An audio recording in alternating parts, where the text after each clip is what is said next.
Hello and welcome to Inconceivable. I'm William. I'm Wesley. And I'm Dominic. And we're on vacation. Hey. Yeah, we're filming on the road today, guys. We feel like filming an episode, even though it won't come out till next week, so bear with us here, but we're having a good time, and yeah. But while we're having a good time, there's a lot of stuff going on right now, like kind of unfortunate timing here, but San Diego Comic-Con's going on, and as usual, a lot of stuff coming out. So yeah, especially from DC. I didn't even know Marvel had showed anything until you did. They showed Marvel themselves didn't like come out and release a bunch. Okay, but like there was. Well, we're gonna get into it. There was something important that everybody's talking about Marvel related. Yeah. But DC came out and talked about a bunch, and you wanted. Yeah, so I'll go right ahead. I flip Gary here. They released San Diego Comic-Con this weekend. There is the Titans trailer. They released the Aquaman trailer, and they released the Shazam trailer. And oh my goodness, the Shazam trailer especially. So your favorite so far? Oh yeah. Like we all knew Aquaman was coming, and then Shazam kind of like slid its way. Like I feel like they've been better about, at least like timetable wise, I feel like they've been better about giving us information for Shazam, because Shazam hasn't had a whole lot of like photos come out yet, but boom, we got the trailer. Yeah. But like with Aquaman, we've been getting photos and like little stuff for like a year now, and we just got the trailer because they were like, the director was trying really hard to make a good trailer. He was messing around, like he's playing around with ideas for the trailer to make sure it was good and didn't give away too much. Well, it really hit home for me because I didn't know really anything about Shazam, but DC's actually taking a page out of Marvel's books, and that's having a different feel of a superhero movie. And this one's going to be more of a comic one. To not like have the same tone in every single one of your movies. When's DC made anything but a super dark, gritty movie? It's been a long time. No. I always find that funny because it's completely flipped now.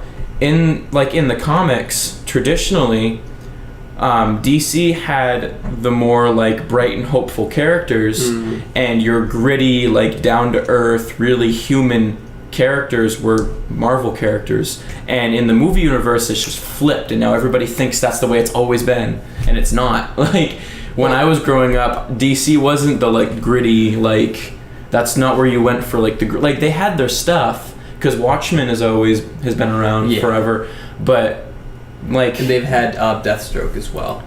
Yeah, but I mean, you have Teen Titans, the original Teen Titans TV show, like, which had its dark moments, but most of the time, people remember it for Beast Boy and Cyborg going at it with each other there in their antics. So I just gotta say, it's really weird doing this in this room. Like the sound is all different. Like you're just like not used to it. Yeah, I'm not used to it. It doesn't feel like home. But anyway, so yeah, the Aquaman trailer was like visually stunning. Like it was really good. I was just blown away by how much I love the Shazam trailer. Like seriously, because I think Aquaman was everything we expected to be. Exactly. And it wasn't bad. It was exactly what we were expecting. Which was good. And then we had Shazam, where we didn't really necessarily had expectations, except for the fact that it looked like it was shaping out to be something nice. Yeah, exactly. So it was really refreshing to see this. So I feel like notoriety-wise, Shazam was better and more notable. However, I will say Aquaman's trailer was super pretty and vibrant. And like, the attention to detail, like shooting a movie about a underwater world is got to be challenging. I can imagine. Really. So like when you watch the trailer and you see them in like the underwater scenes and their hair is like moving around, that must have taken so much, because it doesn't look cheesy, it looks good. So that must have taken so much time to get right. I can't imagine this movie 20 years ago. I know, it's crazy. Like it looks good. But you were right. With the Aquaman trailer, it was more like, all right, we've got expectations, and the trailer comes out and we're like, cool, okay, it's good. Like that's okay, good, it's good. But with, like you said, with the Shazam trailer, it's like, this is surprising. It looks like it's gonna be neat. Like his suit looks good, and then you get the trailer and just like, that's awesome. Like, and it's actually funny. Like they crack a couple jokes in it, and they're good. Which is cool because Shazam is a lighthearted character because it's a 14-year-old boy in a man's body. Yeah. Like it's the way it's supposed to be. Kind of reminds me of Tom Hanks' Big. That's what they've been saying about it. Yep. Yeah. It's like, imagine the movie Big only with Superman, like a Superman-like character. Yeah. And who stinks at being Superman. Yeah. And on that note, the plot kind of gave me vibes of like a cheesy summer movie comedy, and which is both good and bad. It's good because it can play some good, because there are some good cheesy fun summer movies like that, but there's also some very, very bad ones that just come off as like money grabs. Like half of Adam Sandler's new movies seem to like go off a very similar, like now that Netflix owns him. Yeah. Well, it just seems weird, like looking at this, because this is taking a premise that we're not used to seeing in a superhero universe and making it canon. Like this has like an official label on it. Oh yeah. And it's marked to DC. It's not like its own thing. So what was the other thing that it's reminding me of? Not Ant-Man, but I think it's the one that has like John Travolta in it or something like that. What's the guy? He's got like a superhero movie? Like superhero. It's not like within DC or Marvel. It's got John Travolta in it? I could be totally. Or is it got, you talking about the one with like the guy in the green yellow suit? I think so. It's Kick-Ass? No, that's not that one. No. Green Hornet? No, because it's a new thing that hasn't come out yet. It hasn't come out yet. Yeah. No, It's this one where he's in like a Hellboy. Like a purple bug costume or something like that. Oh, the Tick? The Tick. Thank you. That's a TV show on Hulu right now. Oh, really? Yeah. And that's not connected to DC or Marvel. I don't think so. Yeah, no, not as far as I know. See, that's taking it in a different aspect because it's not worried about some overall canon. So it's like it's a superhero comedy, but not worrying with all the whole backstories and crap. Yeah. This is a comedy, but we're also still trying to be aware of how it's impacting the overall universe, which is interesting. I feel like this is a different approach than things we've seen from Marvel, like Guardians of the Galaxy and Thor Ragnarok, because those are action movies that have comedy in it. This one, based on the trailer, could go either way. Yeah, I was really impressed with it because I felt like at least from the trailer, humor was utilized very well, especially like when you're trying to bridge the gap between some of like the crazy themes of a comic book that don't translate very well to real life. So when they were trying to meet those things, they inserted the right amount of comedy. Like when he gets off, like you're watching the trailer, when he gets off the train and meets the wizard Shazam, it's like, you just say my name, you get magic powers. He's like, okay, but I don't know your name. He's like, Shazam. He's like, really? Yeah. Like, so like there's a very real moment. Exactly, bridging the gap between like the craziness of comic books that's acceptable in that realm, and like, so I thought it was utilized well. And like another thing related to that is, so forget about the Captain Marvel thing, because this character used to be called Captain Marvel, now it's Shazam, so there's a new origin story for it. So considering Shazam's origin story, the trailer looked spot on. Like, I've read the first couple of panels of Shazam's origin story, and he's on a train like that.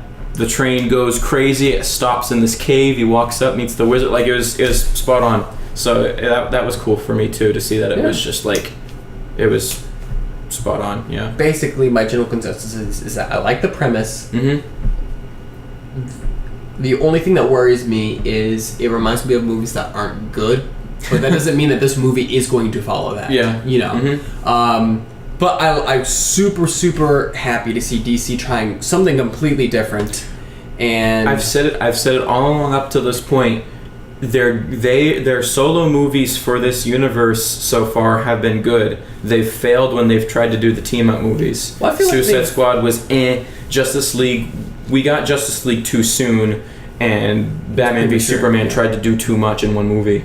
So like, I feel like DC's been doing two things. They've been trying to recapture the magic of the Batman movies, in a sense, yeah. And then they're also trying to match Catch up. Marvel. Yeah. When really they shouldn't even care about what Marvel is doing. Yeah. Marvel doesn't care what DC's doing right now. I can tell you that right now. Well, yeah. Why should DC They don't care? have to. Yeah. Yeah. Why should DC care? You know? I mean, give them a little bit of credit. In order to stay competitive, obviously DC's got to think of right now what Marvel's doing and how they can do the same thing, or how they can do what they're doing right. Yeah. But yeah, I've always been saying that they need to just keep pumping out good solo movies and then make team up movies when it finally makes sense to do so. Like, Absolutely. I don't want to see Justice League 2 for a long couple of years. Like, let's get Aquaman out, let's get Shazam out. Wonder Woman 2 is coming out next year as well. And let's get also those rolling. have a natural plot that makes sense to bring these people together. Because you didn't have that for Justice League. Yeah, because Shazam's not leading up to a Justice League movie. Aquaman's not like you had that with Batman v Superman, where it was basically like Justice League prequel, and because Wonder Woman was fantastic. Yeah. You know what I mean? Like, they just need to stick with the solo movies like Marvel did before they did Avengers. Because the thing is that Marvel, all the way from Iron Man, was putting in hints of the Avengers movie the entire time. This was their overarching plan. Yeah. The only reason why DC was pushing to do this is because they wanted to have that token big superhero gang movie like Marvel, and it wasn't implanted like it was for Marvel. It wasn't as well, like, it was totally unnatural. Yeah. You know, and you could see that in the movie. It was so evident, you know. Yeah. I'm really glad that DC didn't abandon this. I'm glad they didn't just throw it out when like, because the things that they've done right thus far, I really like. Like, I like some of the casting choices, and I like some of the ways they've decided to do visuals and stuff like that. So they can rescue this. Absolutely. Aquaman and Shazam look really good, and I'm excited. I think. I like that they've taken a break to really, I feel like, focus on these two movies, because this can really get them out of the hump. Yeah, you know. And Wonder Woman is their Iron Man right now. Like, she'll launch the universe in the right direction. Because right now you have a good path, because we have Aquaman, you have Shazam, and then presumably Wonder Woman 2 after that. It is. They're filming. Right? It's a prequel. Wonder Woman 2? Yes. No. 1984. It's prequel. It's a prequel technically from Justice League standpoint, but it's a sequel if you're going with Wonder Woman 1. I see. Because Wonder Woman 1 I think it's World War 1. I think so. Yeah, I'm pretty sure Wonder Woman 1 is World War 1. It's one of the World Wars. But so it would, Wonder Woman 2 is 1984. So forward, and it's gonna have Cheetah in it, so it'll be fun because that's one of her arch nemesis. So anyway, that leaves Titans, and I didn't like it. I didn't like it. Having Robin say "F you, Batman" was not. That wasn't exciting or great for me at all. I thought it was. It looked like Riverdale with superheroes. Like, I don't mean to offend any of the people out there who like Riverdale. It's really a shame because I thought all of the like costumes were spot on. Some of the best superhero costumes as far as like adaptation from the comics goes, like they're just crisp, man. It's kind of funny how we were just talking about how we were so happy that DC seems to be going a little bit away of just making every movie super gritty. And then Teen Titans, they're like, let's make it gritty. Yeah. I hate everything. You see Robin killing people in this one? I'm like, didn't we kind of as already established that Batman doing that was the wrong idea? Right. Like, because I think the thing about Teen Titans is that it was never gritty, it was edgy. Yeah. It's a difference. It's just, this is not like, it's not that like all this gritty darkness teen drama is like, I just won't have it. It's just like, this isn't what I want for Teen Titans. Like, I don't want that. Don't give me things I don't want. I would say I hated it. I just, after watching it, I was like, Like, I was extremely indifferent about it. And I haven't exactly thought better of it Am I still going to watch it? Probably. Yeah, I'm still going to watch it. So, I mean, what does that say about me? I'm still going to watch it. And I hope that that's not, like, the only tone that it has.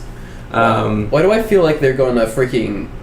I don't know. Actually, I haven't really been reading up what this feedback is about it since, besides our... I haven't either. I've just been like... I'm just thinking, if everybody's saying what we are, I know it sounds bad, but the last thing I want... That's what I was saying. It's like the last thing I want them to do is do reshoots. Yeah, just give us what you thought you were going to... Like, yeah, because just prove us wrong. Yeah, you know, because... Exactly. Just enact your original vision. Don't change everything just because... Like, yeah, because they've done that with so many movies, especially DC. Except the backlash. Yeah, but like beyond like the tone and direction of it, there are some other things I have, like more technical things I have a problem with. Raven is so young in this one, like Robin and Starfire and Beast Boy are in like their 20s, and I think Raven's like a teenager, or something like that, and that's so weird. I don't like that at all. I think it's weird. I think Raven should be like the mature one, like. Yeah, well, I think they should all be on the same wavelength, and because, like, I mean, I grew up on Raven from the Teen Titans show, so I'm used to her being really, like, stoic. You know what I mean? She was always, like, reading books. She had, like, her room was like a library. Yeah, I feel like, there we go. That was bad. But, I don't know. That and, like,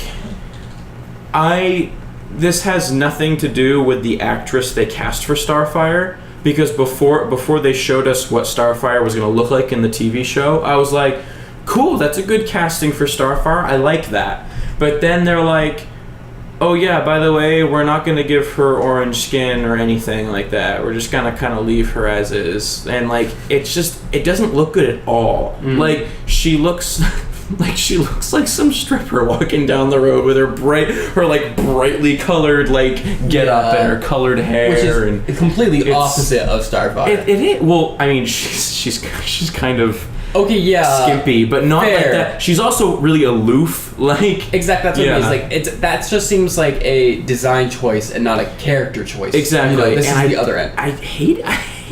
Like, it's not good at all. Well, she's an alien, right? She's an alien. She's like I think part of her character, if I remember the show correctly, she's like clueless. Oh yeah, what human culture is like. Yeah, and it was great. Yeah, like she's totally aloof. Is aloof the right word? No, I totally agree, and I just feel like I'm not seeing that vibe from this. I'm not. Like it doesn't look or feel like Starfire at all. I thought Raven looked really cool, despite what you've been saying. Yeah, she looks really cool. It looks good. Beast Boy looks like he has a lot of potential. The thing with Beast Boy, real quick, is when they showed the first shots, I was disappointed that his skin wasn't green. But from the trailer, it looks like his skin turns green when he's doing the things. Which I can roll with that. That's fine. Yeah. That way you give him a little bit more of a normal look. Yeah. He's just talking and stuff like that, and that's probably cheaper to do. Yeah, so because honestly, in a as long as his skin is turning green at some point. In a live action sense, that makes more sense. With a cartoon, it's easier to make it seem less weird with him being green all the time. But in live action, I can see how that can be a little bit off-putting. Yeah, so it totally works. But man, they struck out with Starfire, and just I'd be interested to see where it's going. I hope that's not like the only tone they have for it. It's dark, like I hate everything kind of. Yeah, it seems more like an X-Men movie almost, or like a Wolverine movie, where like they just like slice and dice everybody, and they swear, and all this nasty, like those are really necessary unwholesome stuff. Yeah. Like I said, I like to think that Teen Titans was edgy, not gritty. And exactly. I feel like there was a difference between those things. I'd be okay with a sharp edge. Well, like I said, because they're both dark, but they're a different way of making it dark. Because Teen Titans still had its. I don't know how to put it, to be honest. In other words, it just the gritty. It just seems like it was tasteful.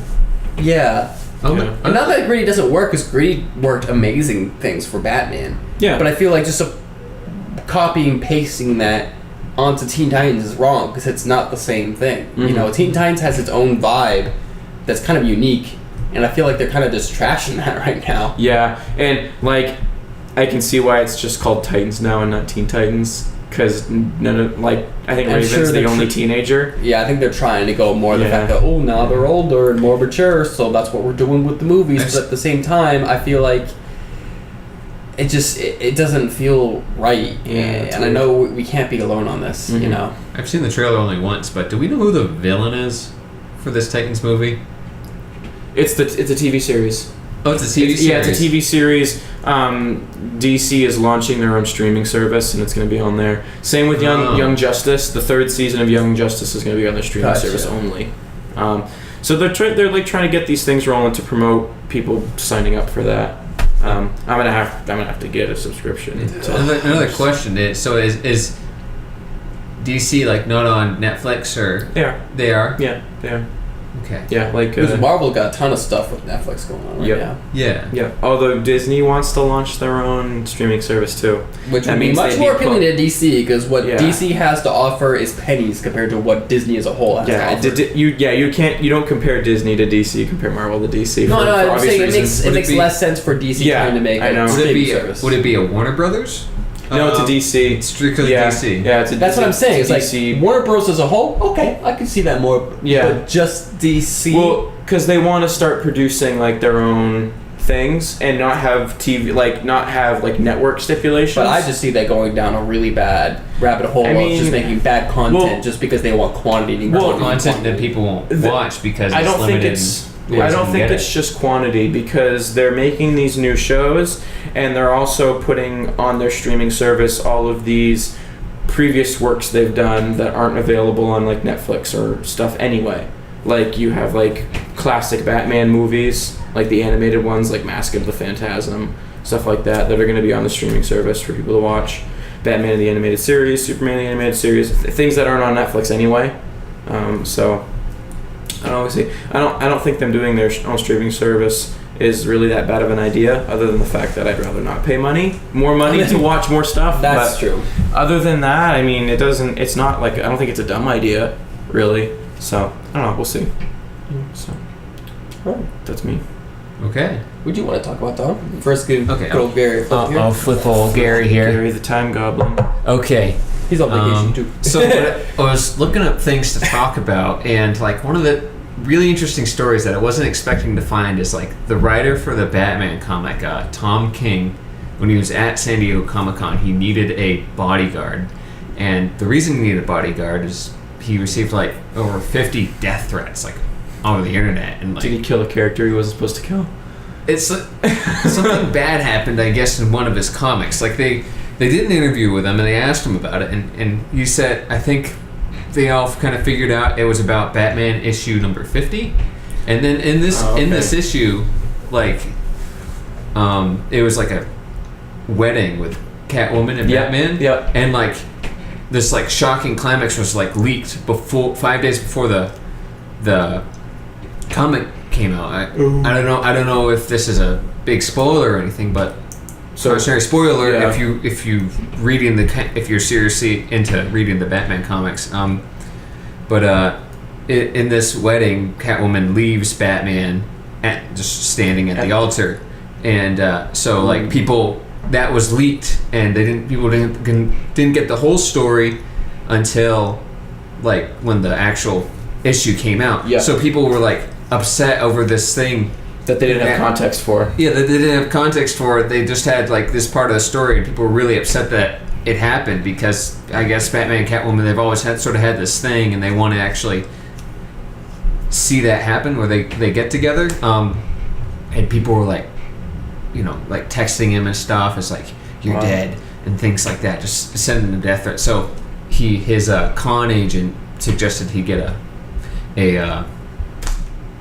some protection. That's crazy. Well, can we use that for a second to kind of talk about how crazy it is? Because that happens more often than we think it does, where like writers or directors or stuff like get death threats and stuff like that for things they've written. Like how does that affect like the communities you're involved with? Well, it's kind of weird. Like, this is gonna sound like it's totally taking it a different direction, but it reminds me a lot of with the World Cup going on, like in past like World Cups, some like soccer is like taken, or football, it's taken very seriously internationally, and there's been players who make disastrous mistakes, and like people have literally been killed because of these mistakes. Wow. And stuff like that. Yeah, because they like quote unquote resulted in their game being lost, and they're just like worthless to them now, and they've ruined everything for their country. From the grand scheme of things, it's just a game. It's yeah, like, exactly. Holy crap, man! It's like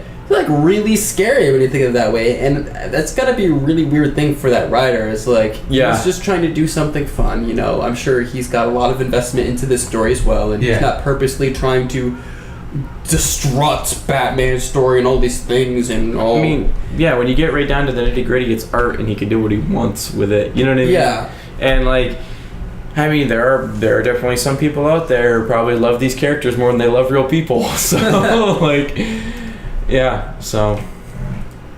Tom King, in reading about it, Tom King seemed like a pretty tough guy. He actually said in the interview that death threats aren't like a new thing to him. Oh, really? Yeah, in his old job, he was a counter-terrorist operative for the CIA. Whoa. Okay. So he actually had a price on his head from the Taliban. Wow. No joke, like true story. That's You Batman fanboys don't scare me. That's what a coincidence. Out of all the jobs like, to have it, it's like, oh, yeah, that's nothing new. It's like the one job, not the one job. It's one of the very, very few jobs you could have where that'd be like, oh yeah, I've experience with this. You know? Yeah. Put that on a Did he play resume. soccer at one point of his life as well? I don't know. Get the perfect trifecta of reference. Yeah. You know, all of them. Oh man. Yeah. So, you know, that was sort of the first thing that popped on, and I guess the main thing I want to talk about is the DC.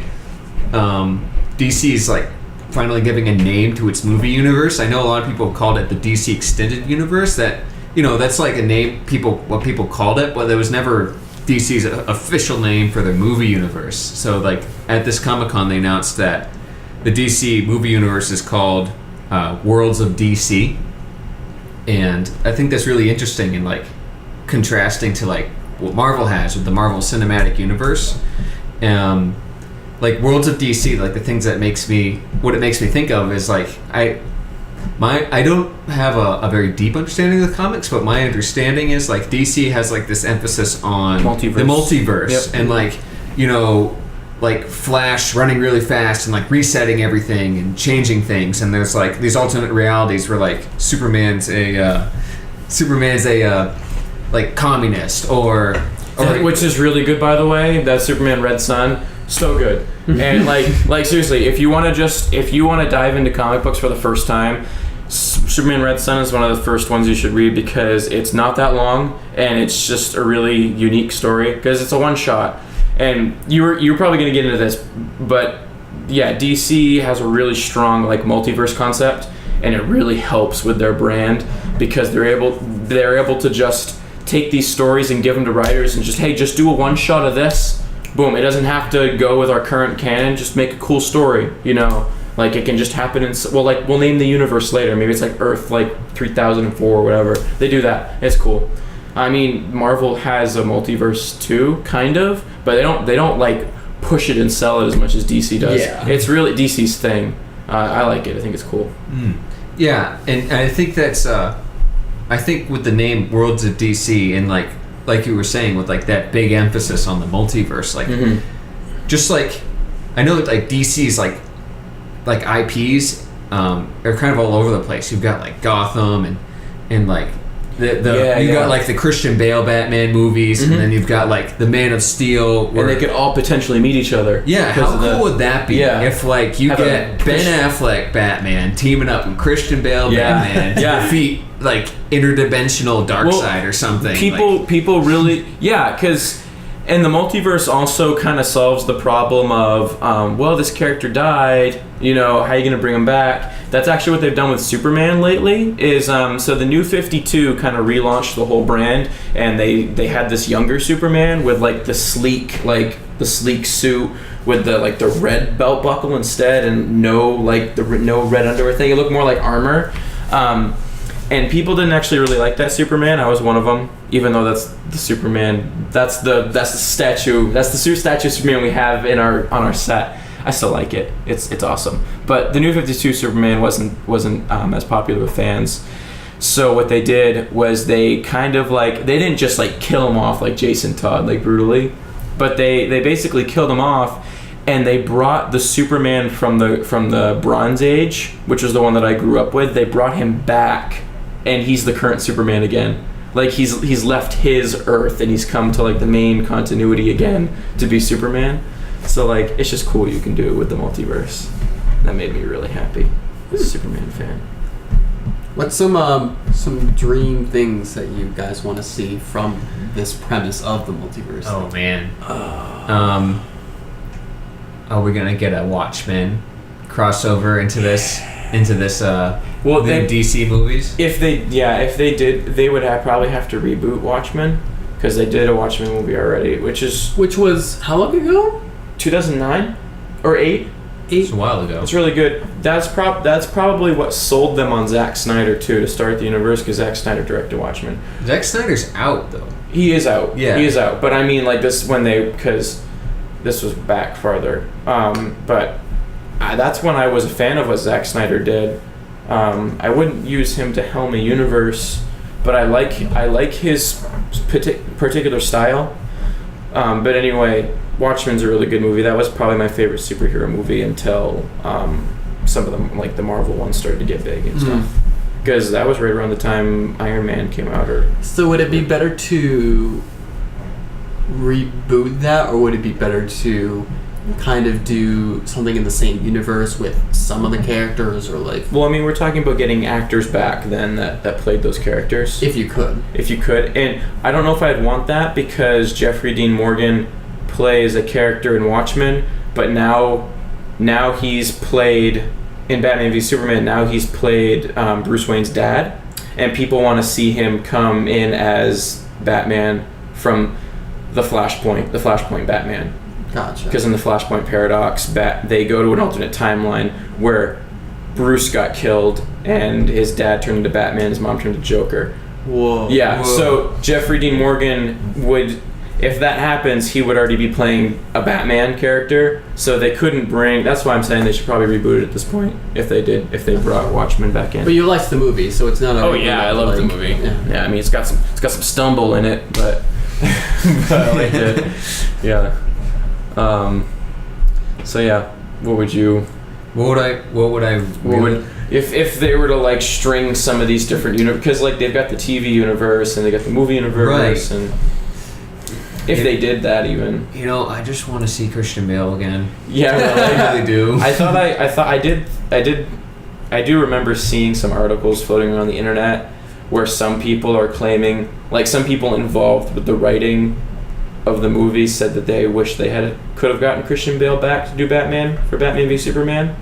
I heard that. I don't know if that's just them now saying that, looking back on how things have turned out. You know what I mean? But I don't know. It's neat. My thing with the Christian Bale Batman was, I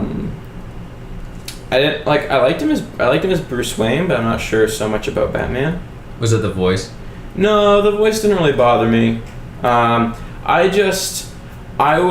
hoping that the Ben Affleck Batman will finally be the live action adaptation of Batman that's a real detective. Yeah. You know what I mean? That's the one thing that was missing from the Christian Bale Batman movies is he wasn't really a detective. He just kind of went places and beat people up and stuff. Yeah. Cool gadgets. Which The Dark Knight is still arguably the best superhero movie ever, but I still want to see Batman actually be a detective because that's what he's known for. Yeah. So that would be cool. Like you see, like Christian Bale Batman and Ben Affleck Batman. You know how Ben Affleck Batman has that like voice changer. Yeah, which is a good idea. And then you'd see Christian Bale's like, why are you talking like that? Yeah. Dude, we're super smart. Just make a voice thing like me. Hey, I got a spare voice changer. Yeah. Help a bat out. Also, forget about Rachel, please. It's been 10 years. Rachel. Yeah, that would be funny. Now it's Martha. Oh yeah. Martha. One thing I wouldn't want to see though is I'm not really a big fan of all the CW shows, like Arrow and Flash and stuff like that. You don't like Arrow? No, Arrow was good for like the first 2 seasons. Okay, fair. And then it just started to go after that, so maybe it's a good time for me not to follow it anymore. It was good for the first 2 seasons, and then it really just turned into like this superhero soap opera. Like, it's bad. Like your typical CW show, to be honest with you. I mean that's the beauty of this like multiverse emphasis, which I think DC's going with this name. It's like they can take the best of these independent stories. They can. That's and sort of like if people didn't really like a movie, you know, they can sort of like forget about it. Yeah. You know? Yeah. Actually, that really serves their purpose well. It does. It's almost like DC itself is going through a mini reboot with this name and like I don't know with the change in approach with like the Shazam movie. Because obviously they want to keep certain things. Like this is still the same Aquaman. Yeah. And and it's gonna be the same Wonder Woman come next year. I want another Superman movie so bad. He'll come back. Yeah. And I think Henry Cavill is perfect casting for Superman. His acting for Superman has been good. I think it's all been not his fault about why they haven't been successful. No, it's been tone. It's been it's been the writing. Because when you did see him in Justice League, it was good. So, yeah, I've made my case for that though. A couple times over. So, I don't know. What about you, Will? I'm trying to think of anything else because I really like what you guys have been saying so far. I'm trying to think if there's anything else that I have to say. Well, I think it's interesting, like in contrast, looking at Marvel, where Marvel also has TV shows on Netflix that aren't really connected. They are. They are and they aren't. You know. Yeah. You got Shield, which is. But which is more direct. Well, because the Netflix shows, they are in the same universe. They've said that over and over again, like they are. But they say it so it can be canon, but at the same time, there's like no actual interaction with. Like, I understand why, but at the same time, it would just be hard. The more it does that, the more disconnect there is between these two universes. In real life, the resources to kind of bring those characters together is a little much. They could do it. I've said before, I would love, like in an Avengers movie, you just get like the camera moves over. And this way you wouldn't even have... You could do it with CGI. You wouldn't even have to get the actors to come in. They just, like, the camera moves, and you see, like in the distance, like, the Defenders from the Netflix shows just fighting on the street level while they're, like... And then you go back, and the Avengers are, like, out in the big, like... Like a weird... Almost, like, after seeing cameo... after credits cameo thing. Yeah, a little, like... I just think it would be cool to like... The Netflix shows have thrown nods towards the movies. It'd be nice to see the movies throw a little nod back to the TV shows. You know what I mean? That's the thing. That would even be cool. Because the thing is it's that one-sided. When it comes to Marvel, everybody cares about the movies more than the shows. So the fact that the shows are like pointing to the movies, that don't worry, we're the same thing, and the movie's not worrying about it. It doesn't make it feel real. It doesn't feel like a two-way street. It's like when those shows constantly have to try and like literally validate themselves. It is comforting though. It is nice like thinking about it, but at the same time, it doesn't feel like they're actually doing much about it. Yeah, because as a fan, when I watch like Daredevil or Luke Cage or Jessica Jones, and I am watching it, it's comforting to be like, okay, this is like canon, because like in theory, these characters could meet Steve Rogers and stuff like that. You know what I mean? So but like. I love the Netflix Marvel shows. Daredevil is my favorite thing that Marvel has done so far. Like even among all the movies. Like I like the Daredevil TV show better than any of the movies. I've always been a diehard Daredevil fan. Really? Yeah. Yeah, I love it. Even more so than Infinity War. It's a fantastic show.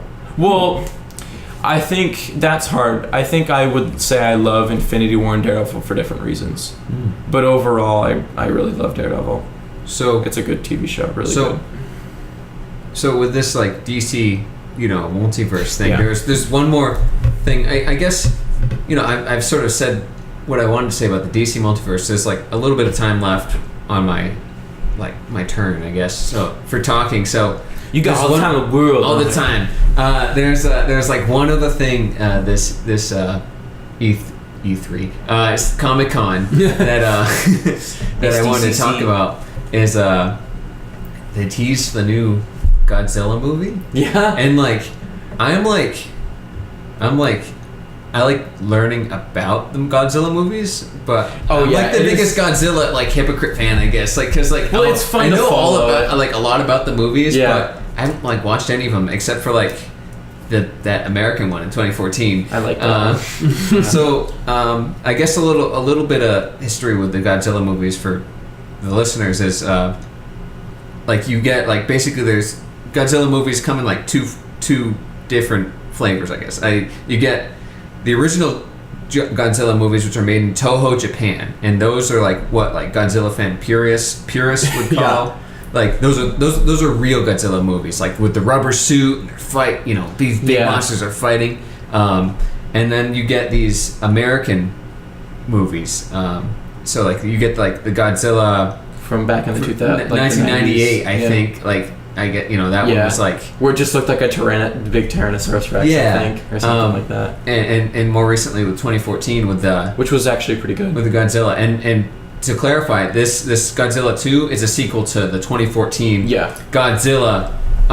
Didn't Toho actually give a nod towards this new Godzilla one and say that it was pretty good? No, Toho made its own movie after. Oh, that's right, they did. Yeah, they were like, you still didn't do it right. There's a limited theater release by good. Funimation of Shin Godzilla. Godzilla. Yeah, it actually look at the trail of it. It looks like Godzilla's like he's all glowing and stuff. Looks like he's having like a nuclear meltdown on the inside. Yeah, America made another movie with me again.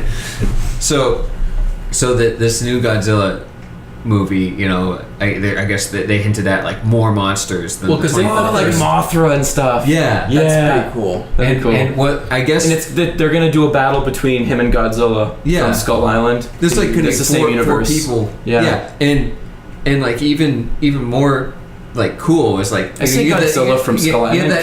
That King Kong Skull Island. Yeah, that's in the same universe. Right. So they're leading up to a Godzilla versus Kong movie. Yep. Which is, you know, that's actually like as far as the old movies go, that's like the most profitable. That was the most profitable because like Godzilla was like, you know, from a historical perspective, like Godzilla was like the most popular like monster in Japan for their movies. And King Kong was like one of the most successful movies of all time. Yeah. In America. Yeah. So you get this crossover, and like that movie is like the biggest box office hit out of all the Godzillas.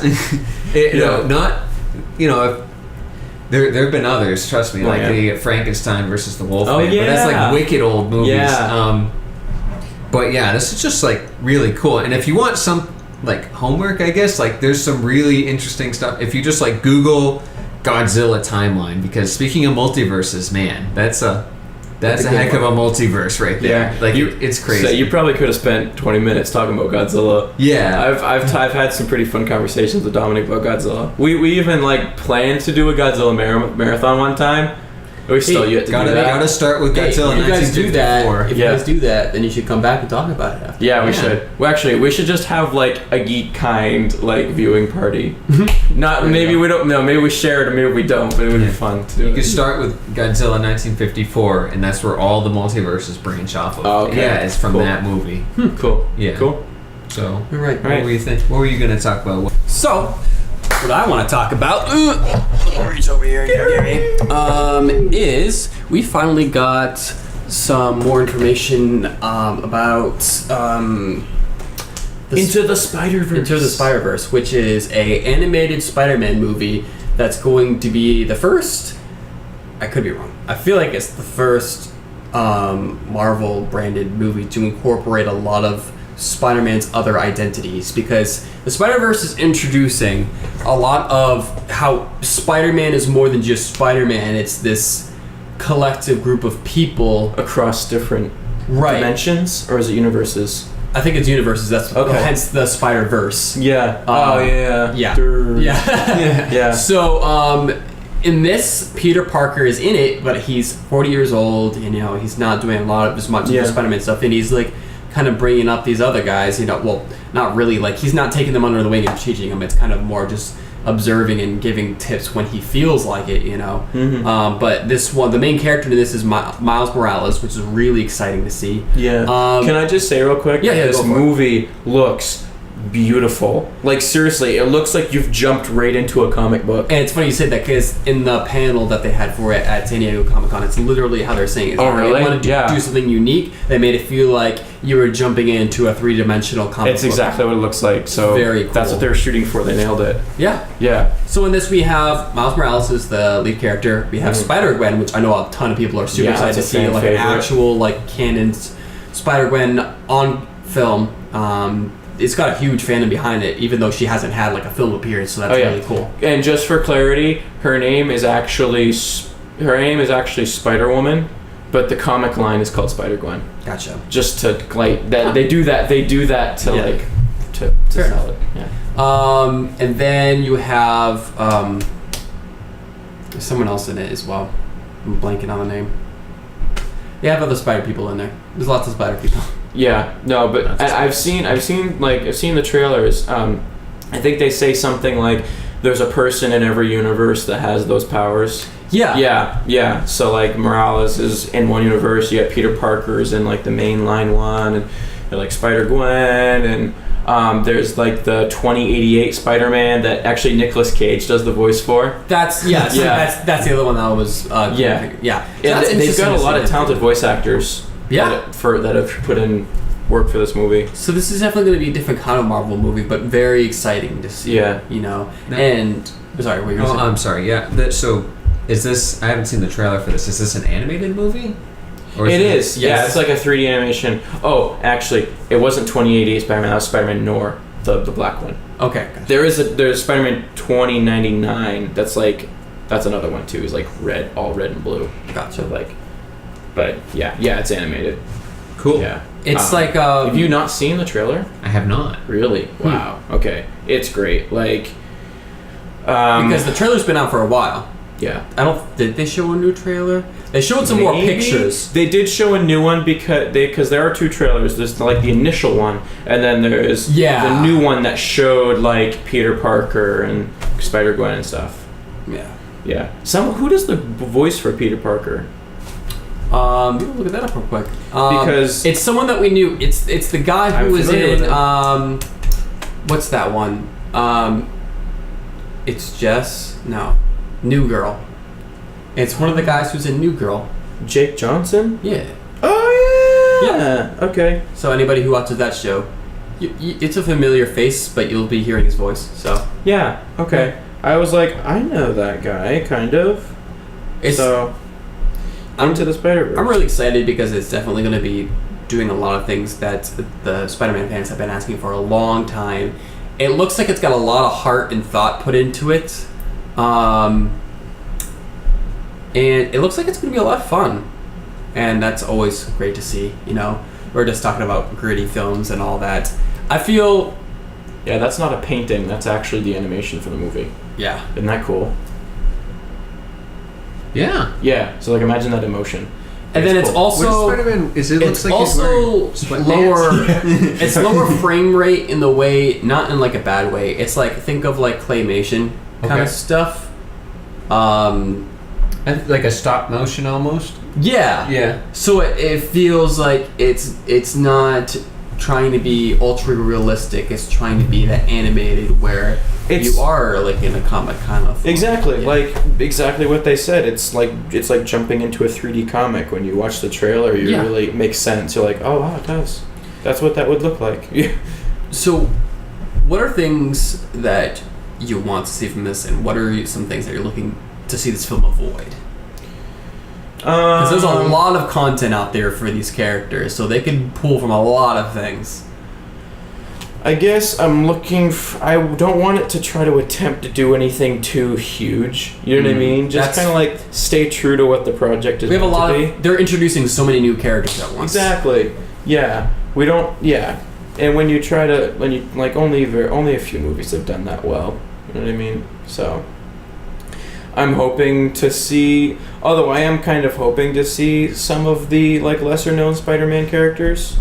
And what I mean by that is like the lesser known Spider-Man, you know, like the Noir one or the 2099 one, or I hope I'm saying the right year. It's the future Spider-Man. It's the future Spider-Man. We'll go with that one. You Dominic, did you play those like Shattered Dimensions, Spider-Man Shattered Dimensions? I did not play that one. it Steven play that one? He didn't play that other one. Like the Web of Shadows. Web of Shadows. That's what it was. That was the last one we played. Yeah, okay. But like they were like there's this series of Spider-Man games that was like starting to explore that like multi-universe thing. So that's where I'm familiar from it. So it looks cool.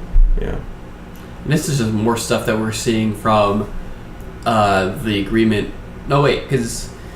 Is this a Sony movie or is it that's like what I was Disney trying to movie? think. I think this is straight up Sony. I don't see. That's another thing is I don't think that's even in question. But let's like not connect this to the Marvel Cinematic Universe.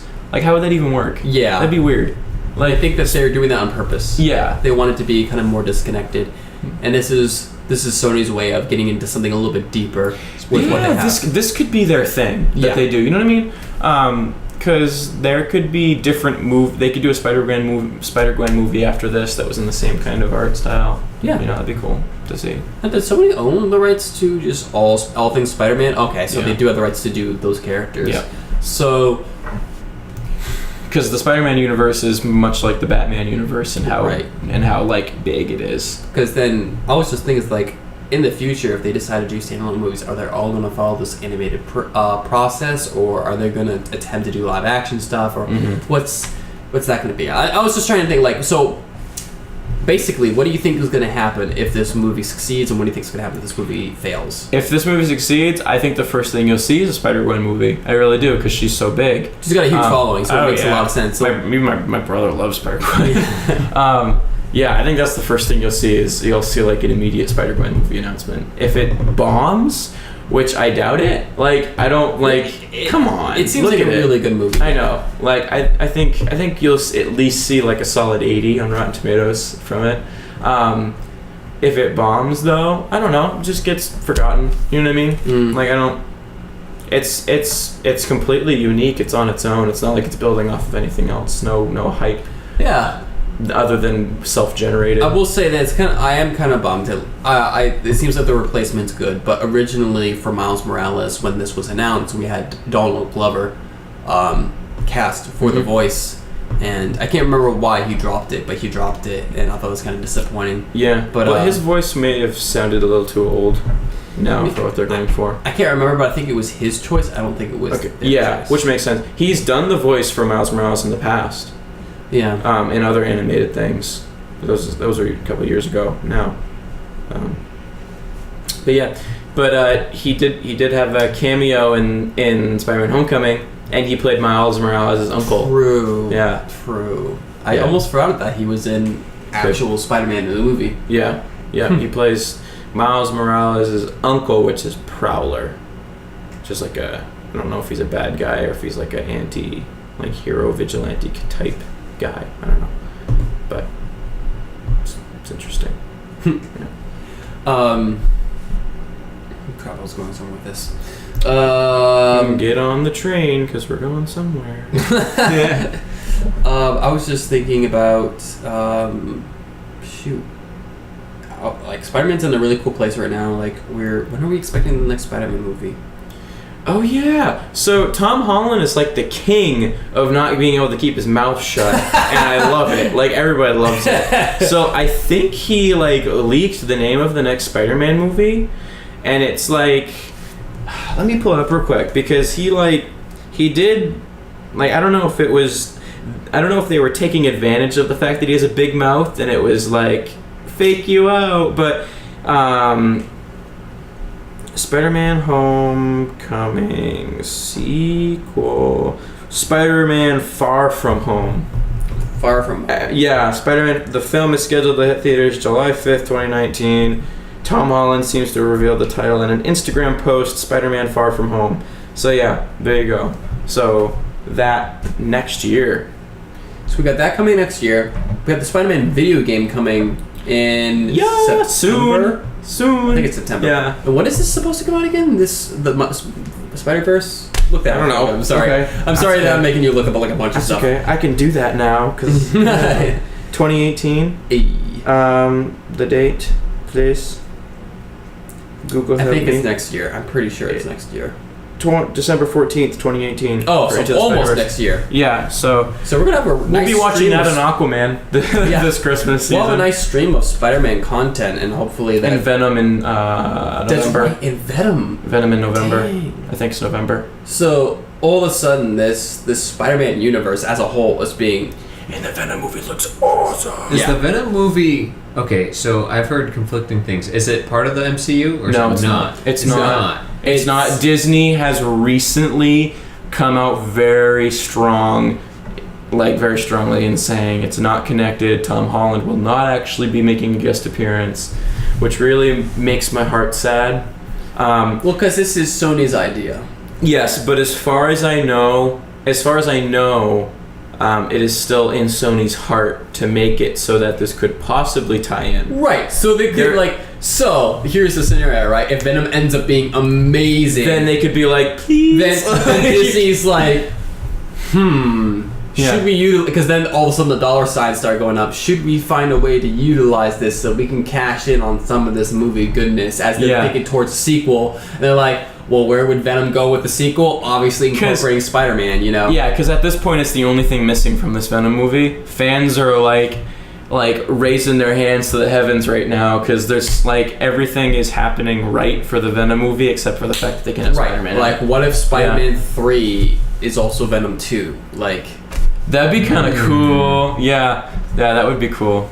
Like, they share the spotlight. Do a crossover. Yeah, they share the spotlight because like both movie franchises were successful. They would have I think that's what Sony's trying to do, is that they realize that Disney doesn't want more than what they already have right now, and they're going to be really busy with all the acquisitions that they got from Fox, so they want to make this just as appealing as possible, and they're focused on just making this a good movie, and with also, they're not being super aware of what Disney is doing with Marvel right now, but they are aware enough where they're not going to do anything stupid where it makes them ineligible to ever incorporate themselves into the biggest problem I see with it is like tone difference. Like this Venom movie is like really dark and gritty, but it has to be. Yeah, it has to be, but the problem is like, how do you meld the like easy lightheartedness of Tom Holland's Spider-Man? How do you put those together? You know what I mean?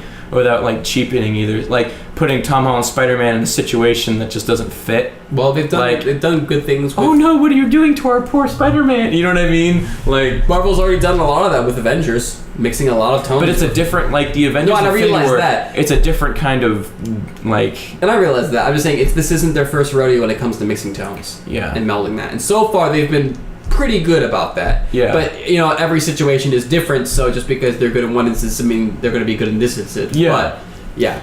Yeah, so because I'm talking like the difference of like, have you ever seen? Wait, have you ever seen like blood flying everywhere in a Marvel cinematic movie? You could expect that from the Venom movie. That's what I'm saying about that. Like that's fair. Yeah, because I'm pretty sure the Venom movie is gonna have a pretty hard rating.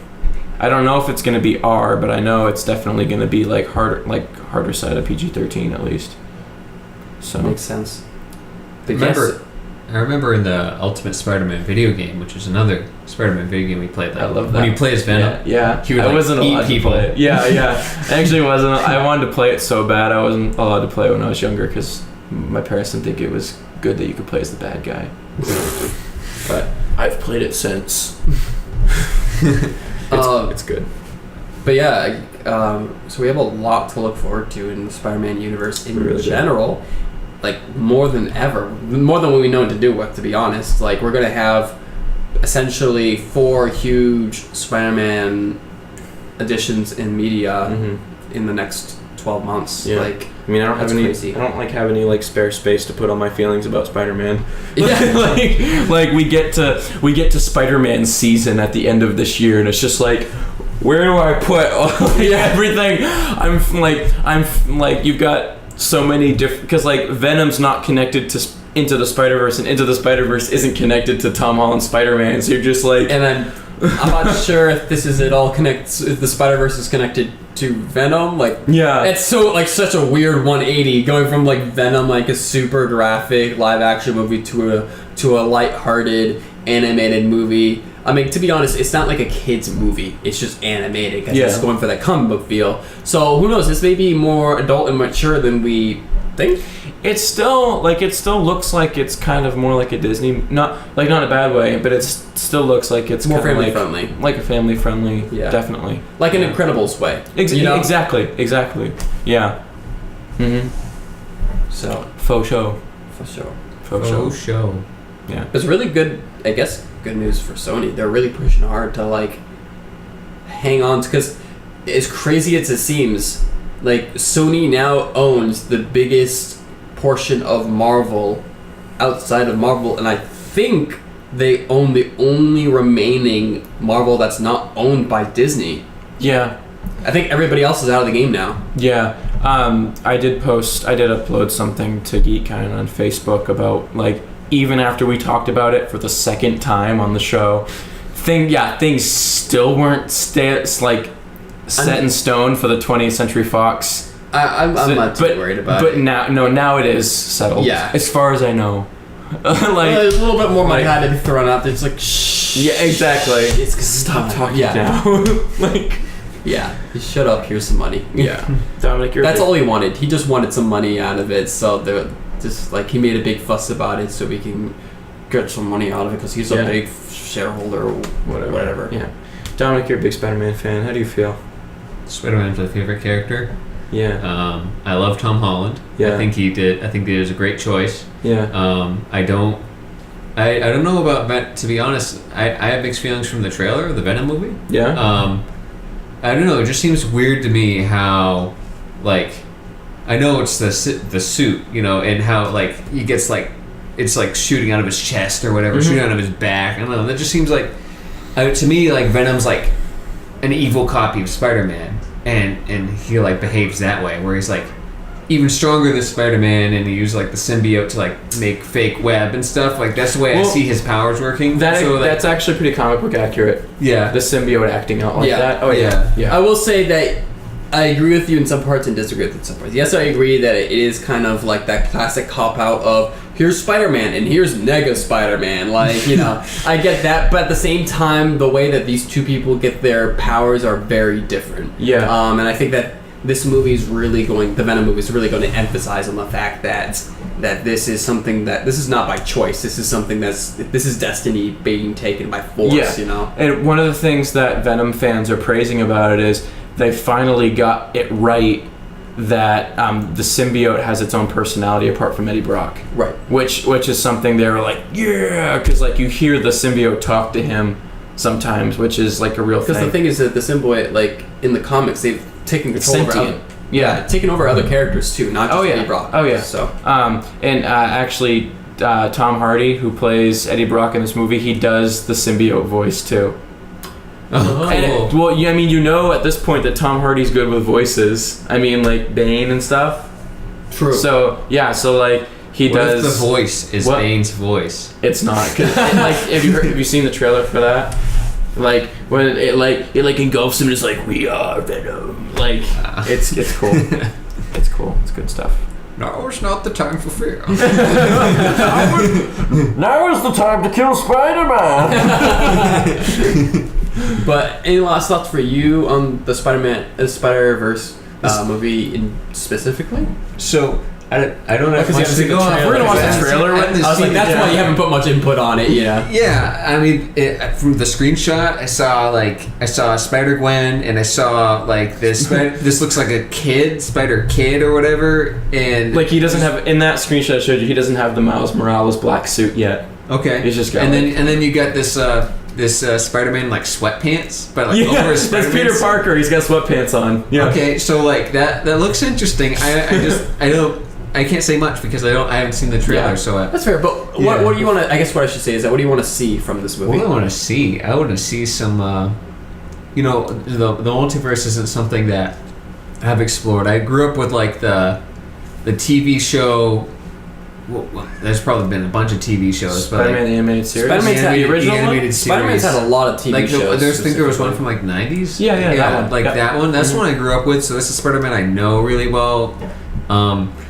It'd be neat to see like a Spider-Man from the future and a Spider-Man who is totally different. I think it's funny how we ended up talking about multiverses for like almost half this. Yeah, that's where Marvel really utilizes multiverse the most is in Spider-Man's universe. And I guess to kind of like cap it off here, I think it's like I was just thinking about how when you mentioned the TV shows, I was like, that's right. Like Spider-Man used to be basically the flagship character of Marvel, Oh yeah. And we kind of like forgotten about that after with this new wave of Marvel movies, and it's kind of been Iron Man?